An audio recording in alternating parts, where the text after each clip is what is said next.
Oke, hari ini kita membahas persamaan garis di ruang. Jangan ngobrol. Persamaan garis di ruang itu jauh rumusnya berbeda dengan persamaan garis di bidang. Ya, di bidang X-Y itu Y sama AX tambah B, ini enggak. Coba kita lihat gini. Saya akan copy paste aja.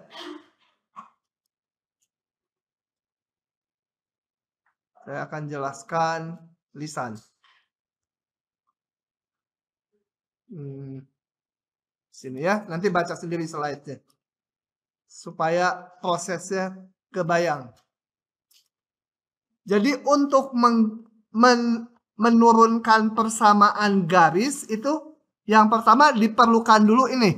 Satu, vektor arah garis.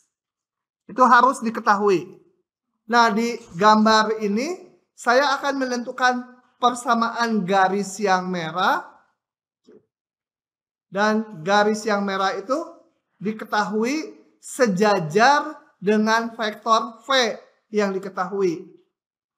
Vektor V-nya itu disebut vektor arah garis. Kemudian perlu juga informasi titik P yang dilalui garis. Jadi kalau bidang kemarin kita perlu Oke, jadi untuk bikin persamaan garis harus punya vektor arah. Itu artinya vektor yang sejajar nanti dengan garis. Boleh berimpit juga ya. V-nya berimpit dengan garis yang mau dibikin juga boleh. Dan titik P ini yang dilalui garis. Oke, menurunkannya gimana? Nah, ambil sembarang titik Q pada garis. Ini prosesnya. Ambil Q sebarang. Belum tahu kan? Belum tahu. Tapi pada garis Q. X, Y, Z. Gitu. Sebarang titik pada garis. Nah, kita lihat vektor PQ dengan vektor V gimana hubungannya? Sejajar, betul? Sejajar tuh bisa berlawanan arah, bisa searah. Ya, biarin aja. Berarti vektor PQ kelipatan dari vektor V. T-nya bilangan real. Yang nggak tahu berapa kelipatannya, pokoknya PQ kelipatan V. Gitu ya. Paham ya? Karena sejajar. T-nya boleh negatif. Berlawanan arah boleh. Sejajar karena itu. Oke.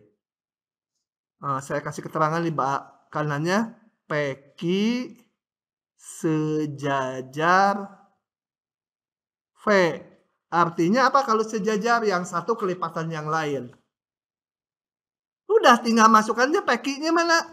PQ adalah X min X0 titik P titik Q kurangi titik P ya. Y min Y0 Z min Z0 sama dengan T kali vektor ABC. Saya tulis satu per satu sekarang. X min X0 sama dengan TA. Y min Y0 sama dengan TB. Kok jadi indeks sih? T kali A itu ya. T kali B. Z min Z0 sama dengan T kali C. Nah, ini adalah persamaan garis. Namanya persamaan parametrik garis. Kenapa parametrik? Karena ada parameter T ini. T-nya berapa? Ya semua bilangan real. Gitu ya. Karena garis ini bukan hanya segmen sampai kaki enggak itu. Oke, saya sekarang. Ya? T-nya artinya nilainya nggak berubah. Enggak. Karena ini kan titik X, Y, Z, Q-nya ini sepanjang garis X, Y, Z-nya ada banyak sekali. Menjalani nilai sebanyak ini T-nya. T-nya bilangan real. Oke. Nah, kemudian dari sini saya bisa eliminasi. T itu sama dengan X min X0 per A. X min X0 per A itu T ya. Dari yang kedua, saya bisa keluarkan T-nya sama dengan Y min Y0 per B. T juga. Dari yang ketiga, T juga. Z min Z0 per C. Gitu ya. Oke, ini persamaan garis juga. Ini dinamakan persamaan, apa ya namanya, lupa saya. Ngintip dulu. Persamaan simetrik dari garis. Persamaan simetrik. Garis ya. Atau dari garis. Jadi bisa berbentuk ini, bisa berbentuk ini. Gitu ya. Jadi kalau diberikan persamaan parametriknya atau simetriknya, kita bisa menentukan vektor arah garis, yaitu ini A, B, C ya. Atau dari sini A, B, C. Itu titik yang dilaluinya X0, Y0, Z0. Begitulah persamaan garis, simpel teorinya. Soalnya coba di tutorial. Tentukan, diberikan dua garis, apakah garis ini berpotongan di ruang atau sejajar atau bersilangan? Nggak kebayangkan jawabannya. Nanti aja biar sama Robi. Oke, paham? Ada yang pertanyaan? Jadi saya biasanya nggak ngapalin rumus akhirnya. Ini lihat, rumit gini ngelihatnya juga. Tinggal prinsipnya, ambil titik di garis, udah vektor ini kelipatan vektor ini. Kelipatan tuh boleh pakai T, ini pakai lambda, pakai apa terserah. Tinggal dikalikan aja. Keluar persamaannya. Oke. Latihan. Saya crop ya. Manual aja ya. Manual lebih paham. Nah, gitu. Nah, idenya lihat. Ini ilustrasi aja, ini saya sebut titik A, ini titik B. Bukan titik, itu vektor. Ini vektor apa? V itu ya. Jadi ngulang yang tadi, melalui titik A sejajar dengan vektor V. Ya ini V itu ya. Ilustrasi aja. Jadi garisnya yang mana? Garisnya ini yang merah. Nah, prinsipnya kayak tadi. Ambil satu titik sembarang, ambil B itu sebarang titik di garis yang akan dibuat persamaannya. Aduh panjang, udah dibuat. Ambil titik B, koordinatnya berapa? Sembarang, belum tahu. Gitu ya. Udah tinggal AB kelipatan V karena sejajar. AB vektor ya sama dengan kelipatan V. Itu ya, mau pakai T, mau pakai lambda terserah. Boleh juga V kelipatan AB boleh. Persamaannya nanti sama aja. AB apa? B kurangi A. A-nya udah tahu tadi. 2,5, min 1. AB berarti B kurang A. Apa? X kurang 2. Y kurang 5. Z tambah 1. Sama dengan kelipatan dari vektor V. Gitu kan? Nah, dapatlah X min 2 sama dengan 4 lambda. Lambdanya mau di depan aja. Lambda kali 4. Y min 5-nya sama dengan lambda kali min 3. set tambah satunya sama dengan lambda kali 2. Ini persamaan parametrik, ada parameter lambda. Pertanyaannya persamaan simetrik, jadi lambdanya dihilangkan. Nah, dari sini lambdanya hilangkan aja, jadi X min 2 per 4, itu lambda. Dari persamaan 2, lambdanya dapat Y min 5 per min 3, sama dengan apa? Set tambah 1 per 2, gitu ya. Kalau dibalik jangan bingung, mana vektor arahnya? Vektor arahnya adalah ini ya, bawahnya ini, atau di sini yang ini. Paham nggak? Cindy, paham nggak? Kamu mau paham terus? Huh? Oke. Lanjut. Ada pertanyaan? Kalau nggak ada, saya bahas soal berikutnya.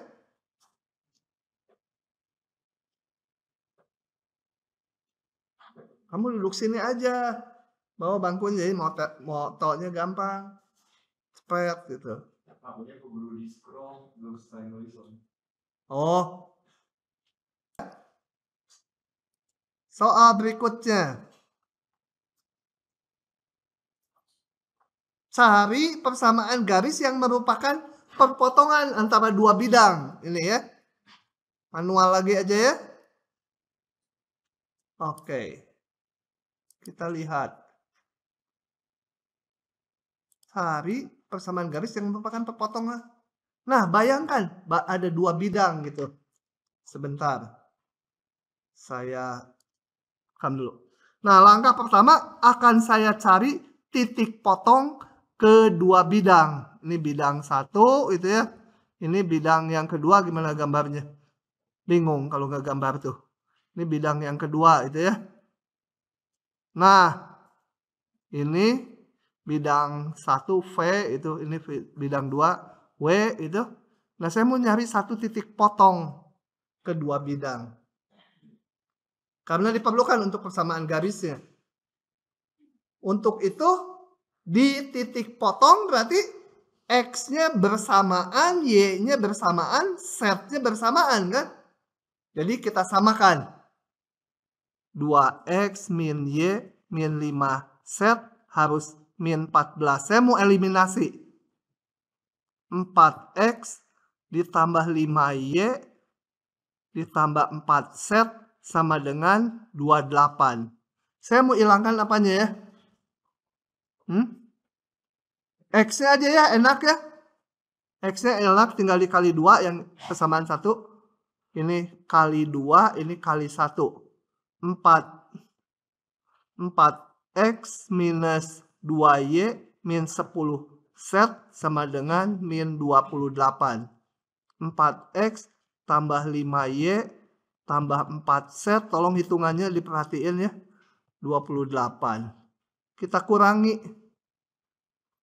Jadi didapat apa itu? Aduh, minus 7Y, nggak enak minus. Minus berapa tuh? 14Z sama dengan minus 56. Baca minus tuh nggak enak.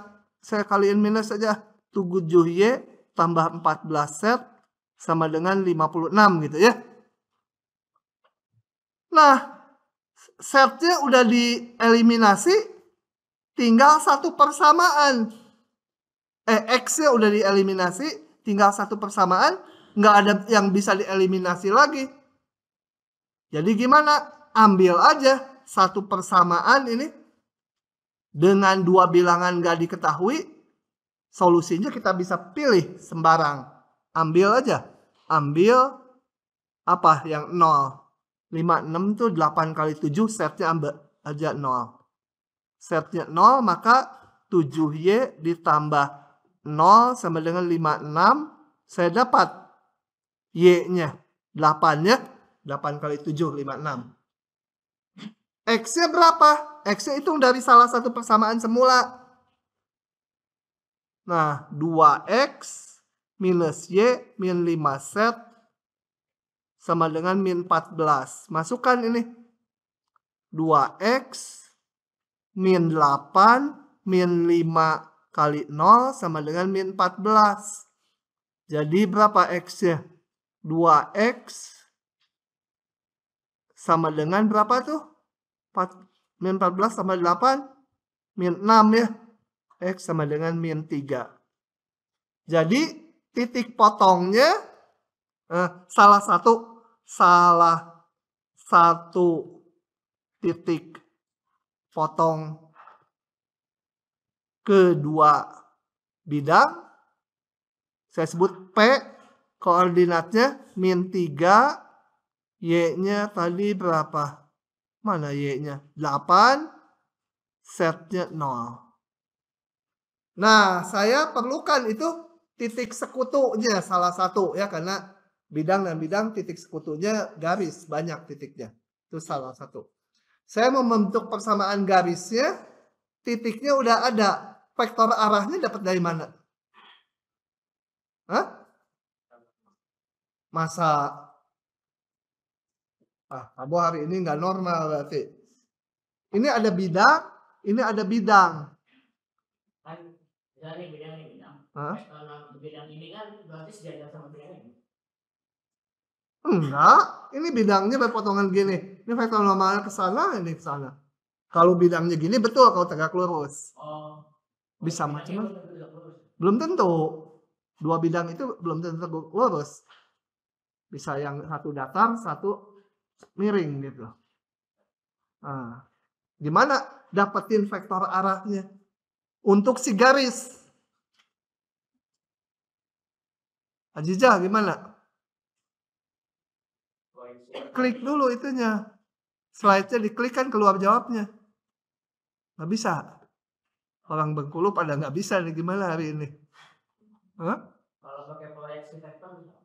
Nggak mau, susah-susah lu. Hah? Susah-susah. Gimana dapetin vektor arahnya? Itu udah di depan mata. Hah? Diapakan?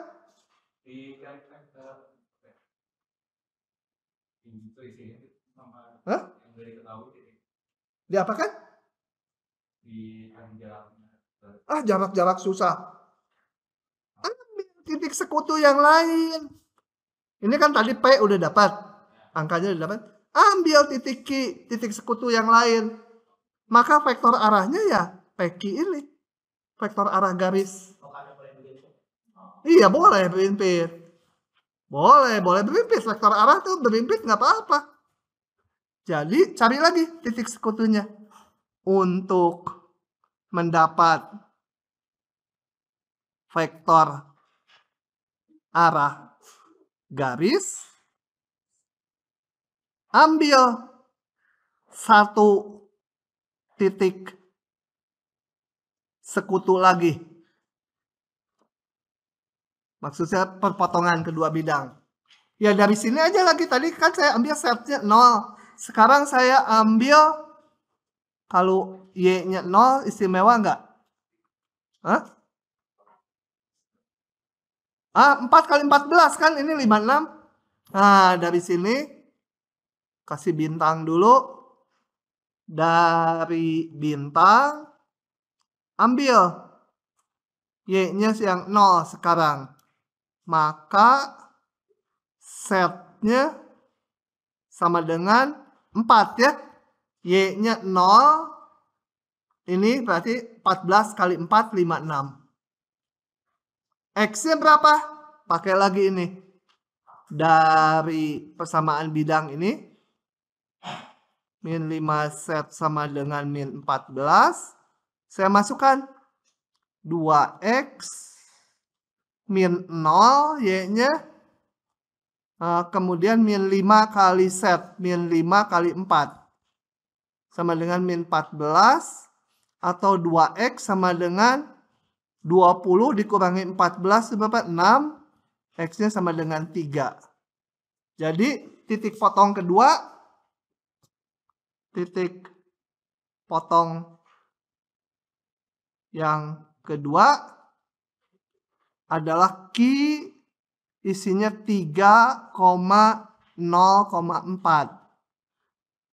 Nah, vektor arah garis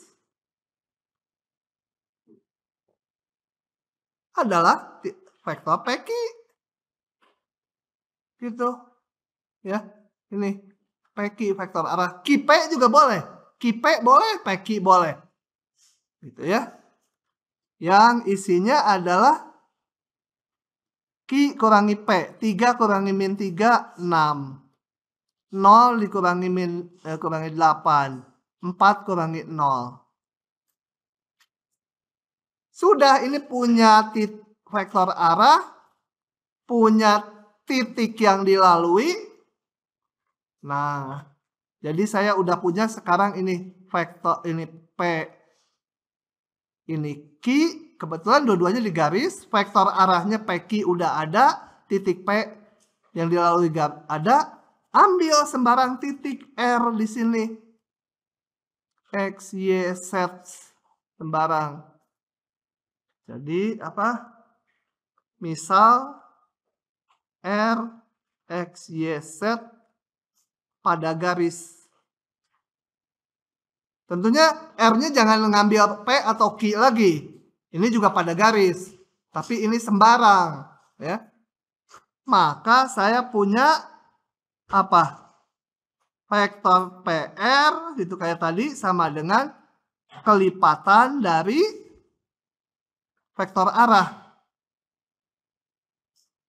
PR itu berarti X min R dikurangi P. Mana P tadi? P-nya ini min 380. Jadi tambah 3, 8, 0. Sama lambda kali PQ. PQ adalah 6 min 8,4. Udah tinggal ditulis aja satu-satu. X tambah 3 sama dengan lambda kali 6. Y min 8 sama dengan lambda kali min 8. Z sama dengan lambda kali 4. Inilah persamaan parametrik garisnya. Nah, vektor susah. Saya bilang juga idenya ya. Lanjut lagi. Udah ini ya. Nah, berikutnya akan membahas hasil kali silang antara dua vektor. Ini vektor. Hasil kali silang itu hanya didefinisikan pada vektor di ruang aja. Kalau di bidang nggak ada. Kalau dua komponen vektornya nggak ada hasil kali silang. Si itu pengen disiram lagi. Nah. Oke ya. Nah, misalkan U ini vektor ini komponennya saya tulis U1 sampai U3, V itu ini. Maka hasil kali silang dari U dengan V nggak boleh dibalik. Karena kalau dibalik nilainya beda. U kali V kalinya harus ditulis ini ya. Nah, itu cara ngitungnya gini. Pasang vektor satuan di sini IJK. Kemudian pasang yang vektor U baru vektor V. Nggak boleh dibalik. Kalau U kali V ini U dulu baru V. Ya. Nah, ini kita hitung determinannya matriks ini. Cara ngitung determinan ada dua cara ya. Cara yang sarus yang ini dikaliin, ditambah ini kali ini, tambah ini kali ini, dikurang ini kali ini ya. Saya pakai cara yang kedua ini. Ngitung determinannya gini. Kita hitung ini yang I kita iriskan ke kiri kanan. Ya. Iriskan ke kiri kanan, maka pertama kita ngitung ini yang I, ini yang I, hitung determinan ini matriks 2 kali 2. Ini kali ini dikurangi ini kali ini. Tambah determinan yang J. Kalau yang J ini dihitungnya minus. Jadi ini tandanya yang ini plus, min, nanti plus gitu ya. Yang J ini minus, yang J ya, yang kedua ini. Kemudian kita hitung determinan yang enggak buram. Jadi yang J ini iriskan horizontal, iriskan vertikal, sisanya matriks 2 kali 2. U1 kali V3 dikurangi U3 kali V1. Sekali lagi, yang K ini diiriskan. Ini dihitung determinannya. Yang K positif, jadi tandanya plus, min, plus gitu ya. Itu rumus determinan. Dipakai aja. Karena kalau nyeritain kenapa yang minus, kenapa yang ini, itu harus belajar nanti di matriks, kalau di matematik kuliah aljabar linear elementer tingkat 2. Kita sekarang pakai aja.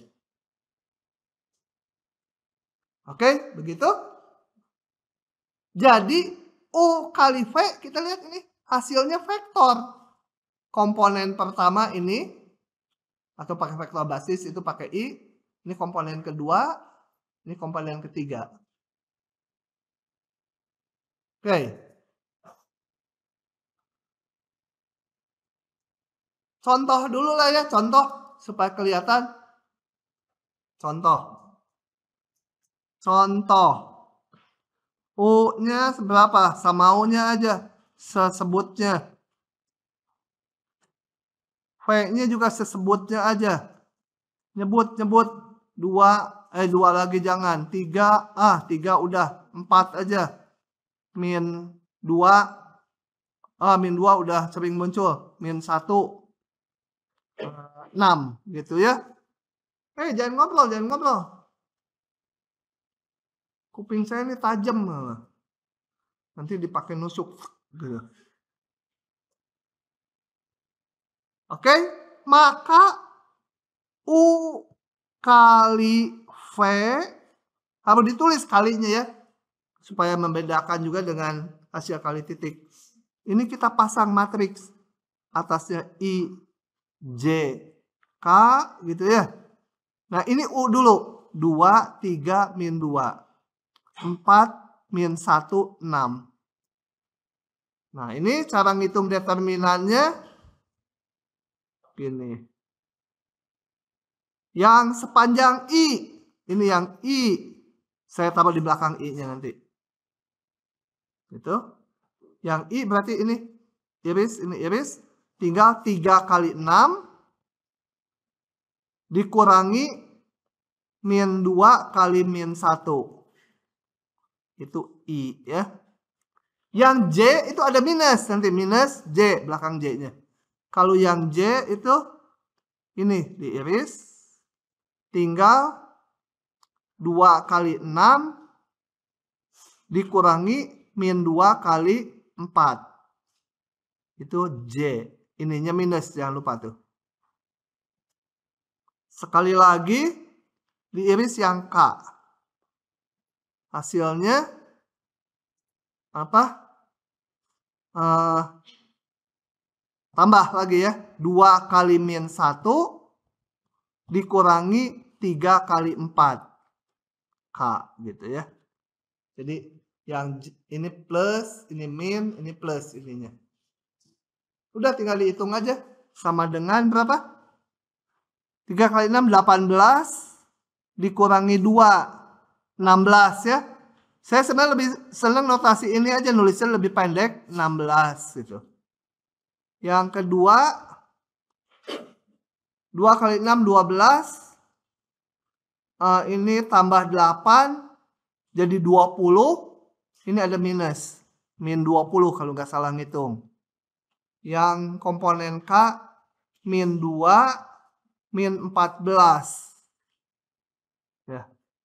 Itu pakai IJK boleh 16I tambah dikurang 20J dikurang 14K itu juga boleh.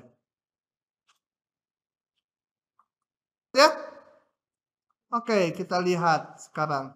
Sifat-sifatnya nggak saya buktikan ya. Sebenarnya membuktikannya juga gampang. Tinggal dihitung aja. Ambil U-nya, U1, U2, U3. V-nya, V1, V2, V3. kemudian dihitung gitu ya. Kayak tadi panjang. Hitung determinan 3 kali 3. U kali V itu hasilnya, ingat U kali V itu kan hasilnya vektor ya. Kayak tadi ini hasilnya vektor. Kalau dot produk hasilnya bilangan. Nah U kali V ini vektor. Dia akan tegak lurus U. U kali V juga akan tegak lurus V. Gitu ya. Oke. Jadi kalau digambarkan, coba saya gambar di sini aja. Kalau ini katakan ada vektor U pada bidang ini vektor U. Ini vektor V yang pangkalnya disatukan. U kali V itu tegak lurus keduanya. Nah berarti vektor U kali V hasilnya kemana? Hah? Ke atas? Enggak, ini kalau ini pada bidang ini pada bidang ini, kalau ke atas, oh iya, kalau di sini gambarnya ke depan ya, atau ke dalam. Arahnya penting juga, vektor kan harus tahu arahnya. Jadi harus tegak lurus ini, tegak lurus ini, ya tegak lurus bidang ini kan, ya ke atas gitu ya, kalau di sini ke atas. Oh, nggak keluar, gitu ya.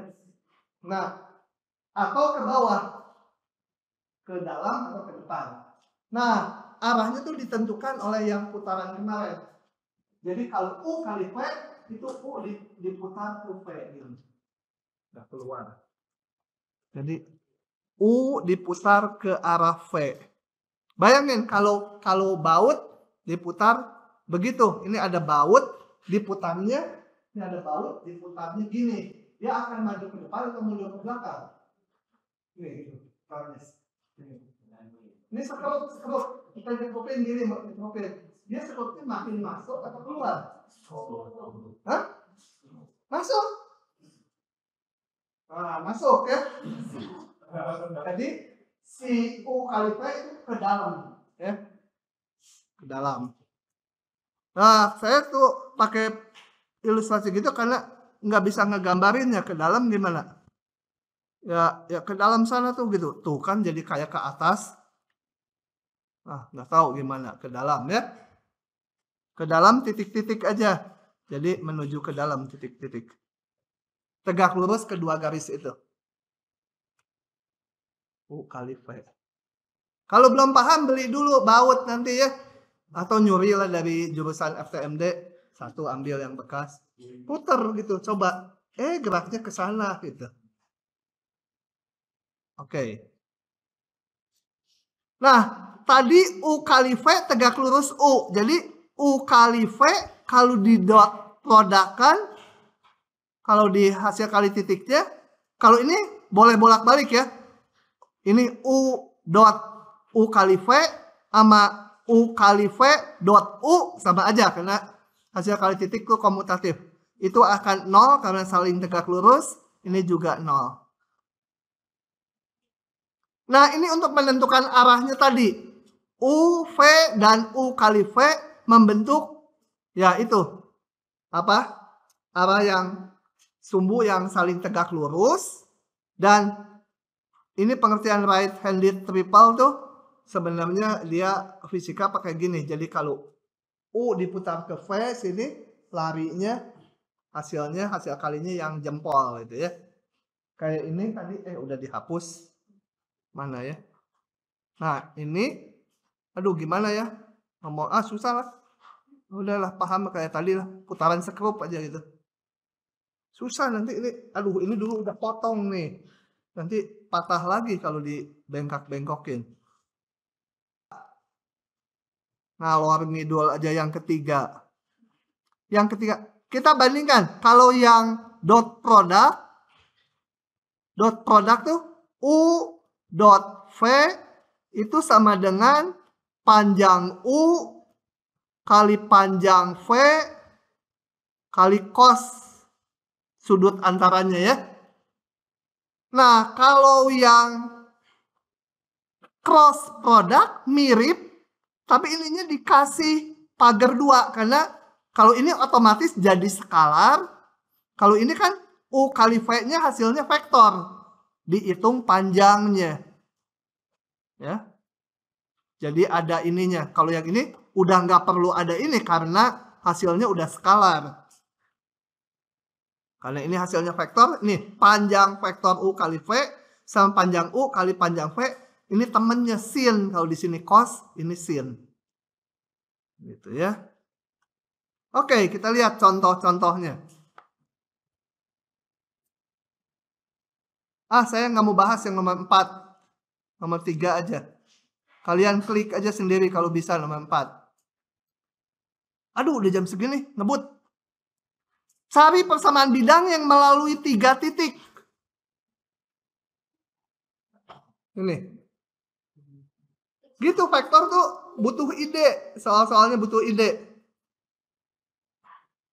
Ada 3 titik di ruang. Cari persamaan bidang yang melalui ketiga titik itu. Ingat, untuk jangan ngobrol sih, Neng, nanti diguyur. Untuk menentukan persamaan bidang, kita perlu titik yang dilalui bidang 1 aja. Ini berarti ada 3 nih dikasih. Cukup dipakai salah 1 aja. Ini kan melalui 3 titik ini. Katakan titik P saya pakai. Udah, titik yang dilalui bidang. Dan vektor yang tegak lurus bidang. Vektor normal. Dapatnya dari mana? Hah? Apa? Nggak mau orang Bengkulu mah, yang lain. Ya. Gimana dapetinnya? Vektor yang tegak lurus bidang. Jadi bayangkan bidangnya bidang ini nih, layar ini. Ini melalui titik P. Gimana mendapatkan vektor normalnya?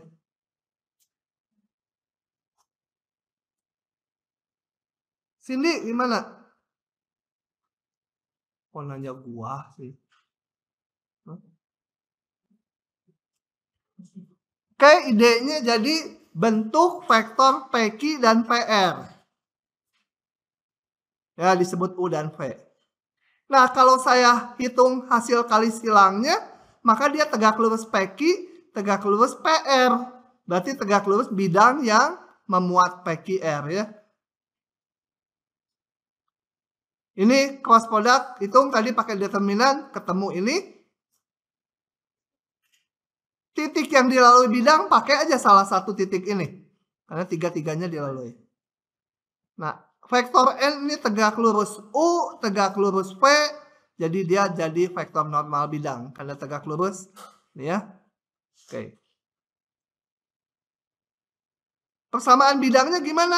Ambil sembarang titik di bidang. Persis yang kemarin.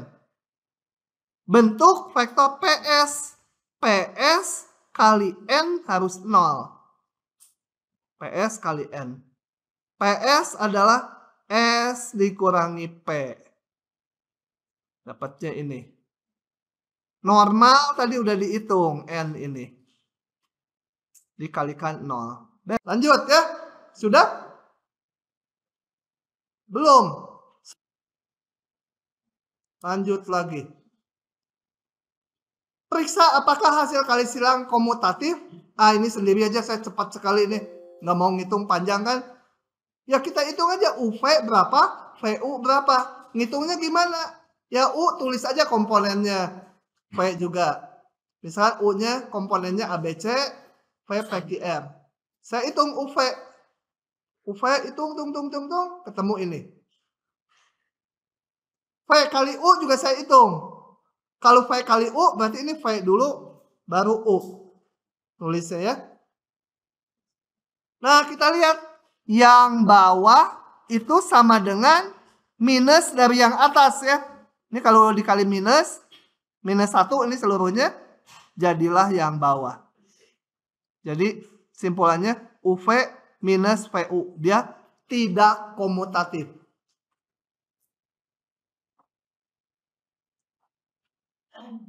Nggak terlalu penting disalin.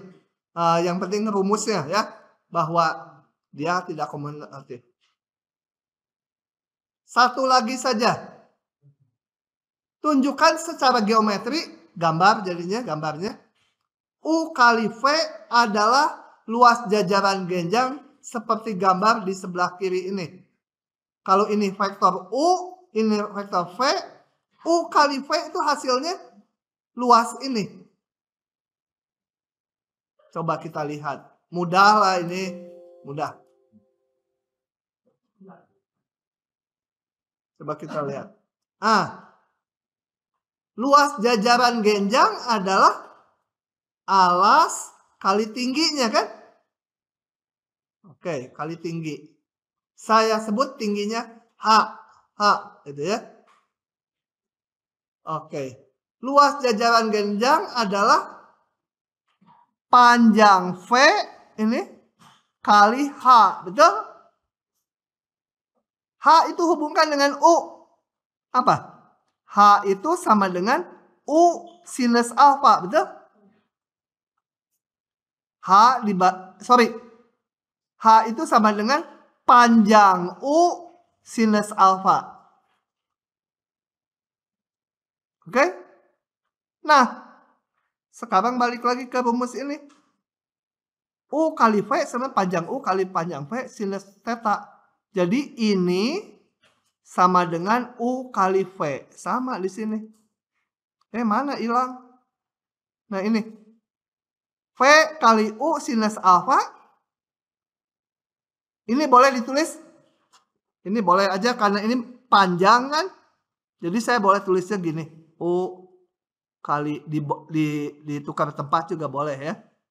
Kan menyatakan panjang. Dan ini tak lain adalah sama dengan U kali V.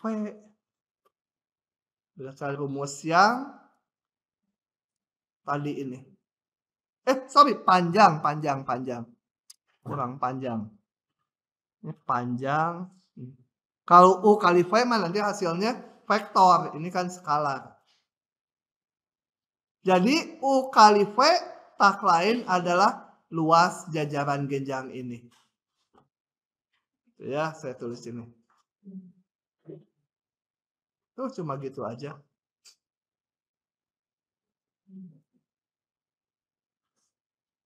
Harus dia tapi pemahamannya kalau enggak kerasa aduh asing gitu. Kenapa gini, kenapa gitu. Harus kalau paham itu sangat memudahkan.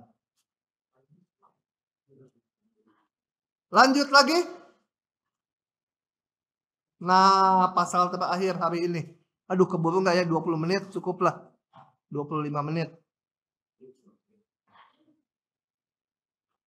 Nah, selanjutnya saya akan membahas fungsi bernilai vektor. Dan biasanya itu untuk menyatakan gerak partikel di bidang atau di ruang. Tergantung vektornya ya. Oke. Nah, ini perhatikan sebuah titik P yang bergerak sepanjang kurva yang biru. Dia gerak sepanjang kurva biru ke sini gitu ya. Posisi dari P setiap saat, posisi si P itu ada di ruang X, Y, Z gitu ya. Nah, akan dinyatakan sebagai vektor. Jadi, misalkan pada saat T tertentu dia sampai di sini. Posisinya kita sebut RT ini. Sebagai vektor RT. Tentu saja RT ini karena si titik P bergerak sepanjang kurva yang biru. Jadi RT ini berubah-ubah. Posisi X ya. Kalau T-nya yang lain mungkin dia udah sampai sana. Udah sampai sana mungkin di T yang lain. Katakan setelah 2 detik dia sampai sini. Berarti ini R2 gitu ya. Nah, maka posisinya kita nyatakan sebagai vektor ini. Posisi X-nya FT, posisi Y-nya posisi Z-nya. Nah, ini jadi posisinya enggak sebagai titik-titik di ruang tapi sebagai vektor ya. Yang berpangkal di 0, ujungnya diikuti posisi partikelnya. Gitu. Oke. Nah, Secara umum fungsi bernilai vektor adalah sebuah fungsi yang ada ini komponen X, komponen Y, komponen Z-nya. Bisa di bidang, kalau gerak partikelnya di bidang, atau kalau di ruang, ya komponennya 3. Saya lebih senang notasi yang ini ya. Yang ini tuh, aduh panjang nulisnya, sama aja. Ini pakai IJK, ini pakai kurung siku.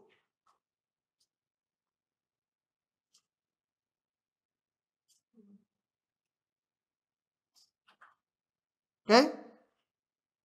Nah, kemudian menyangkut kalkulusnya, limitnya, turunannya, integralnya gampang.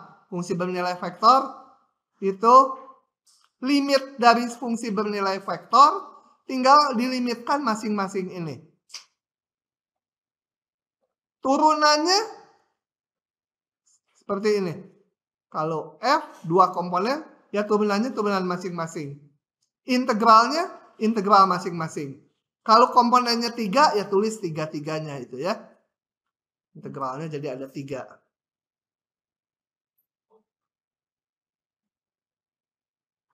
Udah itu. Jadi ini mah kayak fungsi biasa, satu variabel biasa. Tapi ini ada 3 gitu ya. Ya limitnya masing-masingnya. Turunannya masing-masingnya. Integralnya masing-masingnya. Oke. Kemudian sifat-sifat aljabarnya. Ini juga kayak fungsi biasa, jumlah bisa dihitung masing-masing. Konstanta kali fungsi, turunannya konstantanya bisa keluar. Kali turunan fungsi vektornya. Satu lagi ada yang kurang ini. Turunan dari F cross. Nah, ini tapi kalian bisa menebak. Sama aja kayak turunan yang ini. Berarti yang F diturunkan. Tapi sini cross ya. Cross G. Ditambah yang F tetap. Ini vektor aja bedanya, ini vektor. Cross G aksen. T. Gitu ya.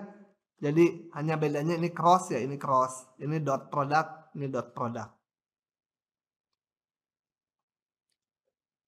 Komposisi sama, F fungsi U, maka turunannya F aksen U, F aksen kali U aksen gitu ya. F aksen U kali U aksen gitu. Komposisi, aturan rantai.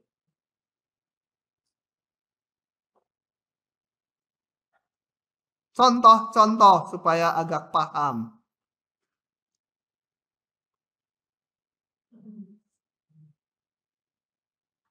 Gampang, jadi saya ciluk ba aja. Supaya memahami fungsi vektor aja ini. Ada yang masih nyalin? Yang masih nyalin ini? Enggak ya? Udah jenuh, mau nyalin juga? Oke, saya bahas yang ini.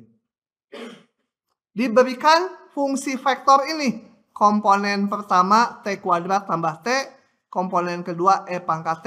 Yang K-nya nggak ada. Berarti ini vektor di bidang aja. Itu di bidang. Tentukan F aksen. Ya udah turunin aja masing-masing ini. F aksen. Ini 2T ditambah 1I. Ini E pangkat T, J. E pangkat T turunannya tetap. Oh ya, saya pakai kurung siku ya, nggak pakai IJ. Lebih simpel nulisnya. Turunan 2, turunkan lagi ini. Oh, saya ngitung dulu ini. Kok kenapa nggak turunan 2 dulu ya, biarin aja. Turunan 1 di 0, masukkan aja T-nya 0. Dapat. Turunan 2 ini diturunkan. 2, E pangkat T. Turunan 2 di 0, masukkan T-nya 0, 2,1. Sudut antara ini dan ini berarti apa? Cos theta sama dengan ini kali ini dibagi panjang ini kali panjang ini. Ini kali ini dibagi panjangnya masing-masing dikalikan. Itu cos theta. Tetanya ya inverse cos. Turunan ini. Ya udah kayak perkalian biasa aja. Turunan T pangkat 3 jadi 3T kuadrat kali Ft ditambah T pangkat 3 kali turunan ini. Itu tambah T pangkat 3 kali turunan ini. Turunan ini turunkan masing-masing kayak tadi. Nah, gampang lah ya. Integralnya integral masing-masing aja diintegralkan nih. Yang vektor ini. Hasilnya ya vektor juga, masukkan batasnya, selesai. Sok, salin dulu. Tuh. Selesai. Nah, sekarang saya akan menjelaskan ini. Pergerakan RT dan turunannya. Gini. Saya akan gambar ini udah dicoret-coret, gambarnya udah terlalu pusing. Jadi ceritanya gini. Ceritanya ini bisa di bidang, bisa di ruang ya. Gerak partikel. Meskipun ilustrasinya seperti di bidang, tapi bisa di ruang sama aja. Misalkan ada partikel bergerak sepanjang kurva, samain sama ini.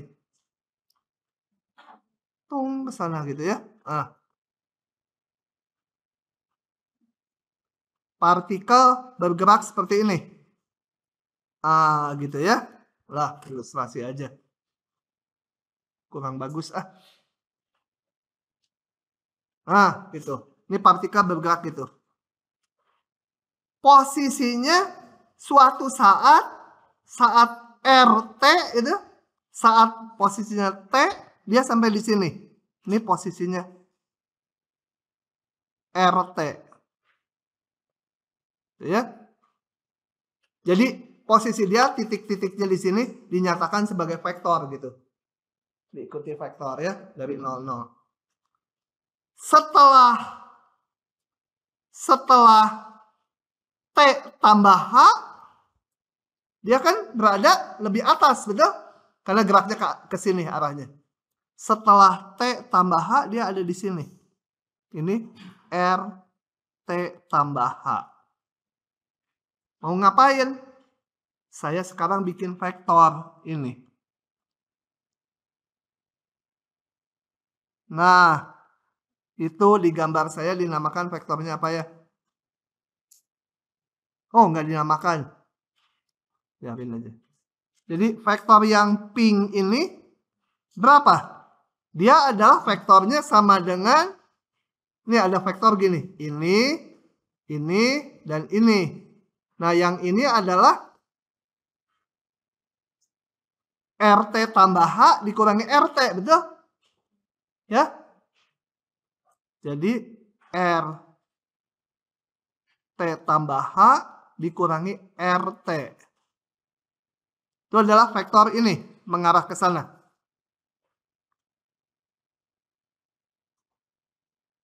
Oke. Geser dikit.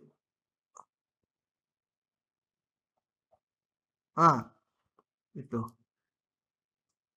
Paham ya vektornya itu? Vektor ini dari saat T dia ada di sini, setelah T tambah H gitu maju sedikit, dia sampai sini, maka vektor ini adalah RT tambah H min RT. Sekarang mau saya limitkan kalau ini dibagi, ini dibagi H, dilimitkan. H-nya menuju 0. Ini kalau dihitung seperti ini, berarti sama dengan R aksen T, betul? Turunan kan? Arahnya gimana? Ini kan skalar hanya. Jadi arah dari R aksen T itu sama dengan ini. Arah vektor ini. Vektor ini. Jadi R aksen T arahnya ke sana. Itu. Kalau H-nya menuju 0, bayangkan ini, RT-nya kan di sini, RT tambah aja di sini. Arahnya kecil sekali gitu. Berarti dia menjadi arah garis singgung ya, kalau H-nya mendekati 0. Nah, ini jadi untuk H mendekati 0, R aksen T itu arahnya adalah garis singgung. Atau bukan garis, vektor ya. Adalah vektor singgung. Di posisi RT. Jadi R aksen T ini vektor juga. Vektor arahnya sesuai garis singgung di titik ini. Nah, kalau R itu menyatakan posisi gerak partikel, ini yang hijau posisi gerak partikel, turunannya atau kecepatannya, kan turunan dari posisi kecepatan, turunannya atau kecepatannya itu arahnya adalah sesuai garis singgungnya. Jadi kalau ada partikel geraknya gitu, nah di titik ini turunannya apa? Turunannya itu adalah kecepatan dan arahnya searah dengan garis singgung. Ya, jadi kalau ada fungsi bernilai vektor, turunannya itu vektor juga, arahnya sama dengan garis singgungnya. Itu nanti dipakai untuk menentukan persamaan garis singgung di ruang atau di bidang, boleh aja. Oke, itulah cerita di sini. Kemudian kalau dikaji lebih lanjut, turunan 2-nya, percepatannya, itu percepatannya akan arahnya ke dalam sini. Ini percepatannya. Jadi kalau ini ada gerak gitu, percepatannya itu ke arah dalamnya. Salah, kalau geraknya gitu, ke arah kecekungannya. Ke dalam tapi ke sana. Gitu ya. Jadi kecepatan itu searah dengan garis singgungnya, percepatan itu ke dalam lengkungannya. Yang percepatan nggak saya gambarin di sini, terlalu rumit. Tapi itu dipakai di soal. Sudah puyeng kata si Cindy teh. Hah? Apanya? Arahnya? Enggak. Oh iya, tegak lurus. Tegak lurus. Betul. Oke ya. Coba kita lihat contohnya.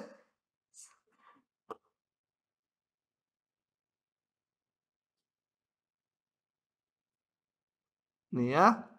Buka aja ya, panjang. Ini waktunya udah 28, silaka. Harus habis ini. Saya ulang, ini soalnya ditulis ulang nih.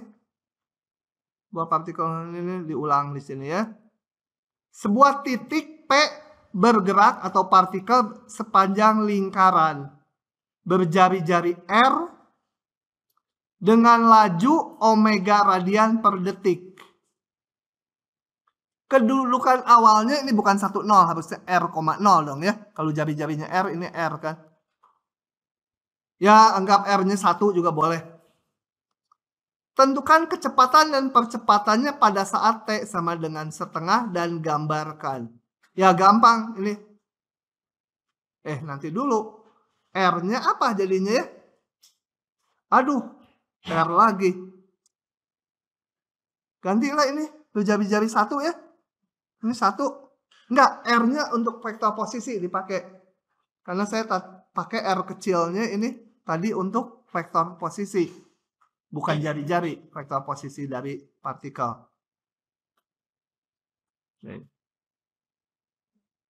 Jadi ganti 1. Tentukan kecepatan percepatan pada saat T sama dengan setengah. Nah, untuk menentukan kecepatan kita harus menurunkan vektor posisi. Vektor posisinya mana? Belum ada. Kita bikin dulu. Kita lihat.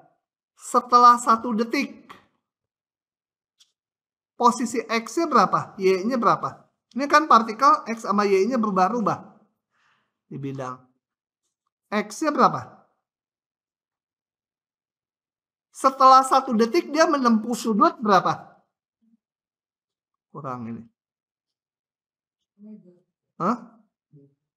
Ini sudut 1 detik sebesar omega. Berarti setelah 1 detik ini menempuh sebesar omega. Katakan omega segini nih. Omega. Maka X-nya berapa ini? Ini omega. Hah? Jari-jarinya 1.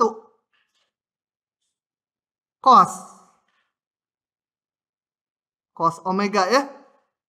Atau jari-jarinya umum aja A gitu biar kelihatan. Jari-jarinya A. Jadi A cos omega, betul? Y-nya tinggi ini A sin omega ya. Kalau T-nya 2 menempuh sudut 2 omega. X-nya A cos 2 omega. Y-nya A sin 2 omega. Kalau T sembarang, sudut yang ditempuhnya berapa? Hah? Masa omega lagi kayak 1 tadi? Omega T ya. Maka X-nya A cos omega T, ininya A cos sin omega T. Itu posisi si titik P setiap saat. Saya tulis di sini. Sudut yang ditempuh setelah T detik adalah omega T. Maka posisinya saya namakan S. Oh, ini R nggak apa-apa kalau posisinya S saya pakai. Balik lagi jadi R ya. Jari-jarinya R. Posisinya saya nggak pakai R, pakai S biar dingin. Kalau di teorinya ini saya pakai R, jadi tadi ini saya jangan R gitu jari-jarinya. Ternyata saya pakai S, nggak apa-apa. Ini R cos omega T R. Dari tabel yang tadi ya dapatnya ya. Kalau nggak bisa pakai cara SD kayak tadi. Ini. Mana? Kamu T hilang terus. Nah ini. T ini cos omega T sin omega T. Jari-jarinya R bukan A. Nah kalau udah tahu vektor posisinya setiap saat, maka kecepatan turunin aja S aksen. Kecepatan ini turunin terhadap T. Cos omega T menjadi sin omega T kali turunan dalamnya. Rantai. Muncul omega. Sin jadi cos. Muncul omega depannya.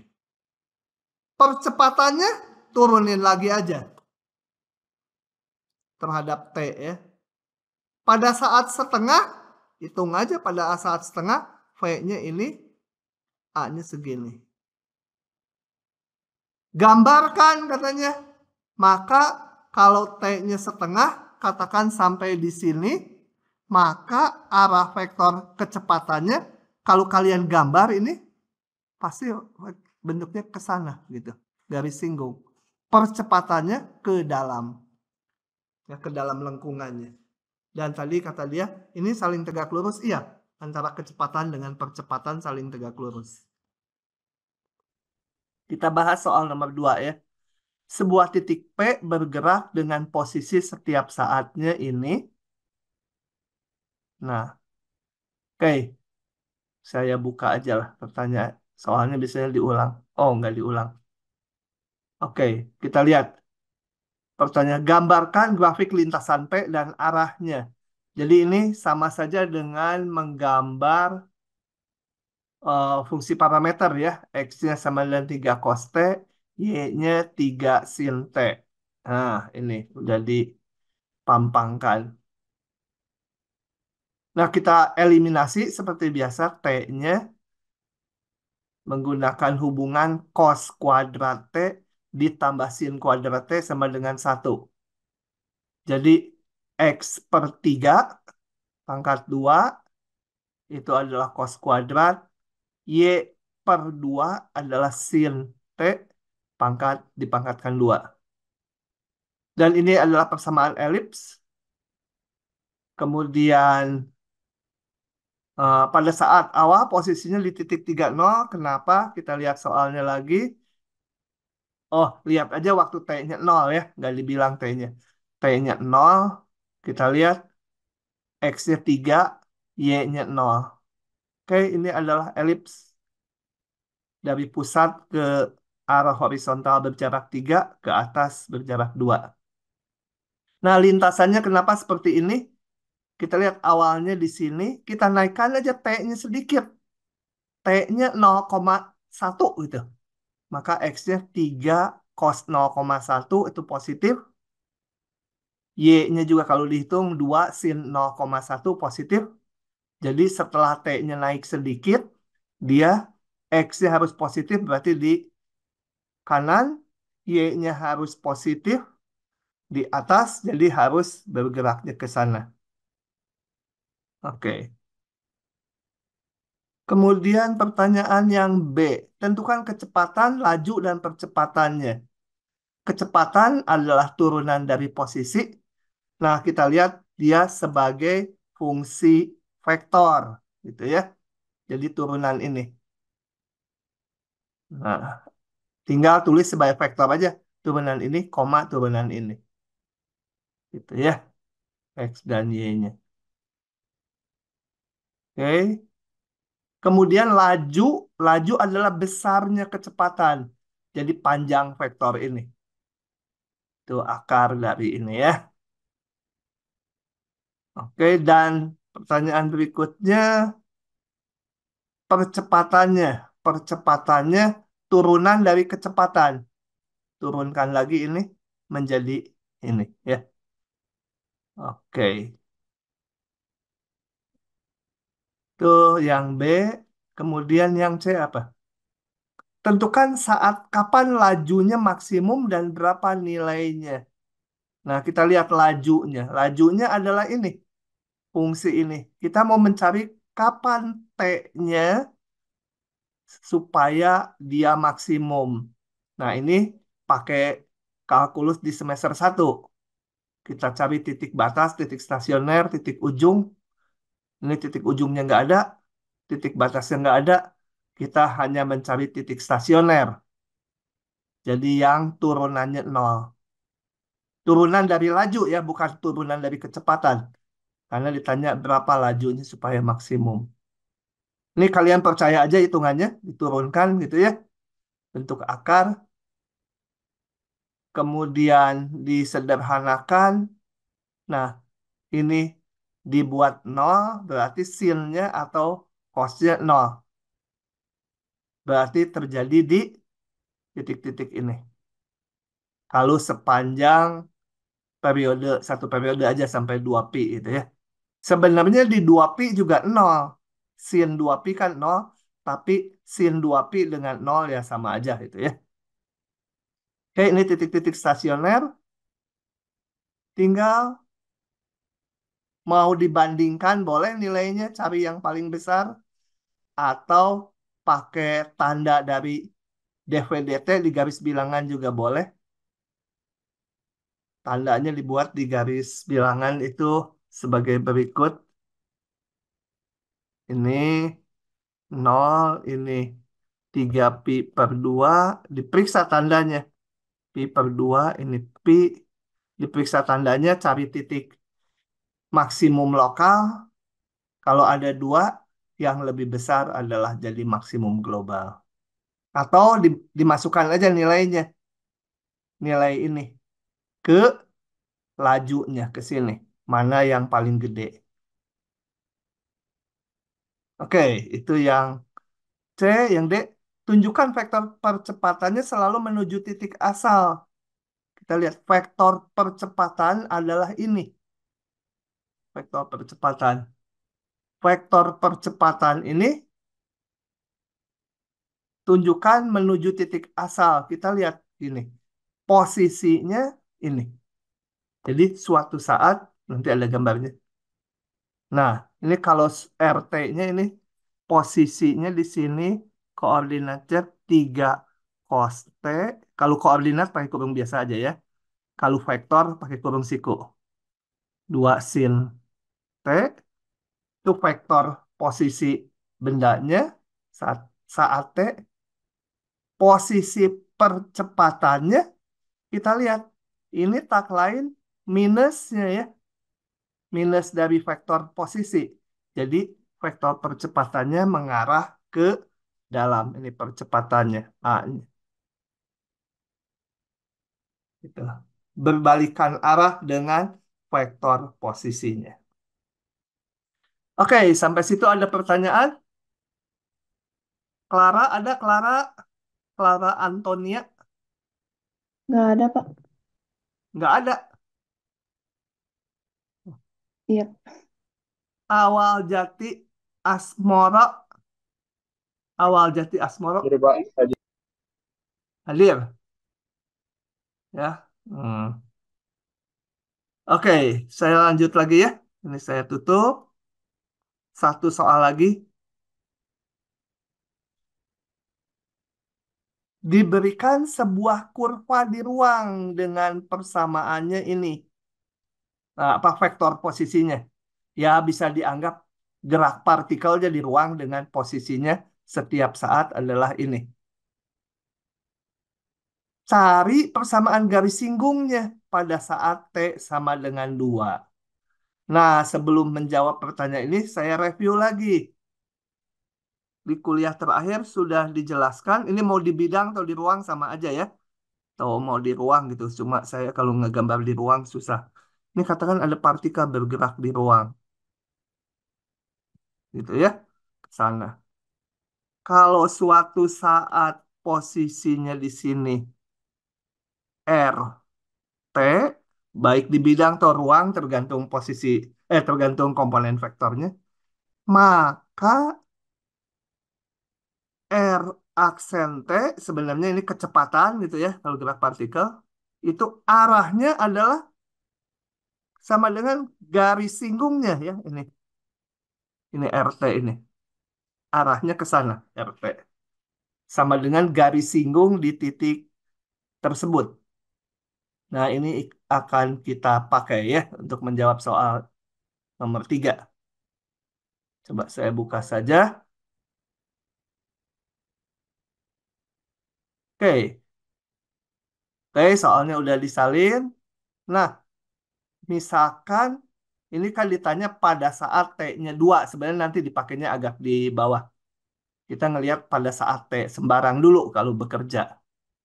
Tapi katakan pada saat T sama dengan 2, dia sampai di sini. Di titik P. Berarti pada saat T-nya 2, saya masukkan ke sini. Posisinya di 2, 4 per 2, 8 per 3. Ya. Kenapa ini saya ulang ya? Oke, ini udah benar ya. Oh, maksudnya ini sebagai vektor posisi R-nya segini, kalau titiknya, titik P itu segini pakai kurung bulat gitu ya. Oke, vektor singgungnya adalah DRDT. Turunkan ini. Jangan yang ini yang diturunkan yang masih dalam variabel. Turunkan terhadap T masing-masing komponen. Kemudian kita hitung DRDT di titik P tadi. Vektor singgungnya masukkan tadi titiknya 228/3 ke sini. Itu adalah vektor singgung. Nah, yang ditanya adalah persamaan garis singgung. Nah, ingat lagi, kalau mau membuat persamaan garis di ruang, di bidang juga sama aja ya. Rumusan yang di ruang bisa dipakai di bidang juga. Hanya komponen vektornya aja, tinggal 2. Saya ingat lagi, kalau mau membentuk persamaan garis di ruang atau bidang bisa harus punya vektor arah. Katakan vektor arahnya saya sebut M gitu. Dan titik yang dilalui garis. Titik apa? Z gitu ya. X0, Y0, Z0. M-nya harus diketahui juga. A, B, C misalkan. Nah, maka cara membentuk persamaan garisnya itu adalah kita pilih sembarang titik di garis, katakan titik U gitu ya, sembarang.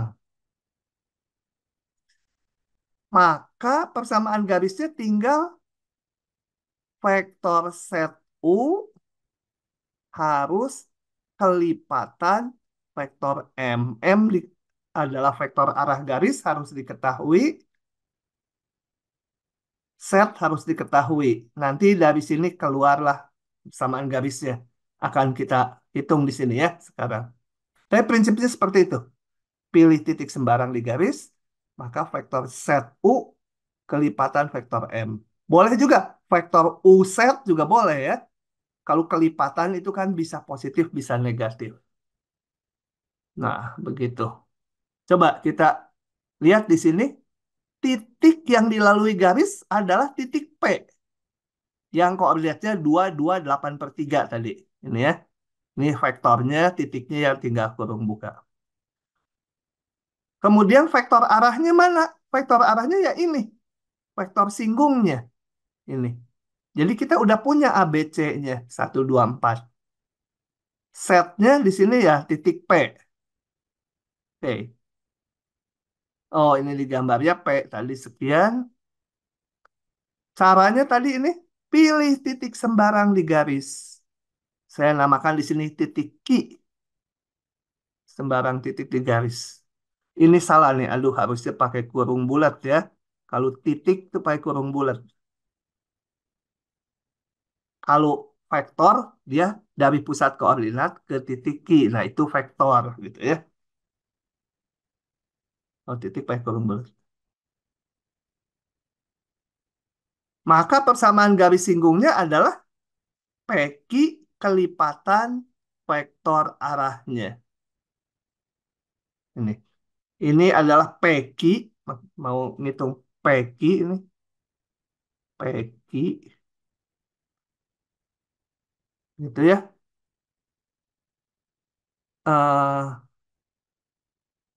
Agak nggak benar harusnya dikurangi titik P ya. Titik P karena ya bolehlah mau tulis sebagai vektor juga. Nggak masalah. Saya tulisnya sebagai vektor. Nah, ini sama dengan kelipatan U. Kalau mau ini kalau bingung ya titik Q kurangi titik P aja gitu ya. Nah, udah tinggal kita hitung aja. Ini kalau ini posisi 2 tadi 22,8/3. Jadi kalau dikurangi seperti ini mau pakai T atau apa terserah karena T-nya udah dipakai di soal, saya pakai lambda itu huruf yang lain. Nah, nongol lah ini persamaan parametrik garis dengan parameter lambda. Kalau pengen persamaan simetriknya, ya kita hitung lambdanya. Lambdanya X min 2, lambda dari sini juga Y min 2/2, dan dari sini set min 8/3 dibagi 4. Baik, itu adalah mengakhiri bab vektor. Ya. Ada pertanyaan? Tidak ada. Oke, kalau tidak ada, saya pindah bab.